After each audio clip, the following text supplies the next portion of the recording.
আল্লাহু আকবার, আল্লাহু আকবার, লা ইলাহা ইল্লাল্লাহু, আল্লাহু আকবার, আল্লাহু আকবার, ওয়ালিল্লাহিল হামদ। মুসলিম বিশ্বের সম্মিলন কেন্দ্র আল্লাহর গড় বাইতুল্লাহ থেকে সবাইকে জানাচ্ছি পবিত্র ঈদ উল ফিতরের শুভেচ্ছা। ঈদ মুবারক, তাকাব্বালাল্লাহু মিন্না ওয়া মিনকুম।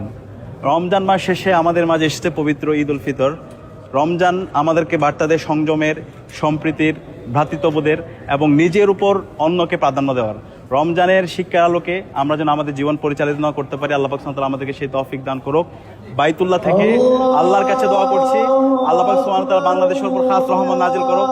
বাংলাদেশের আজাদী আন্দোলনের সকল শহীদদের, শহীদ নোমানী থেকে শুরু করে শহীদ আবরার ফাহাদ, জুলাই বিপ্লবের শহীদ আবু সাইদ, শহীদ আলী রায়হান, শহীদ ওয়াসিম সহ আমাদের সহযোদ্ধা শহীদ উসমান হাদিকে আল্লাহ পাক সুবহানাহু ওয়া তাআলা জান্নাতুল ফেরদৌসের মেহমান হিসেবে কবুল করুক।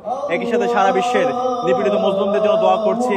কাশ্মীর, ফিলিস্তিন, উইগুর সহ সকল মুসলিমদের আল্লাহ পাক সুবহানাহু ওয়া তাআলা আজাদী দান করুক। আল্লাহুম্মা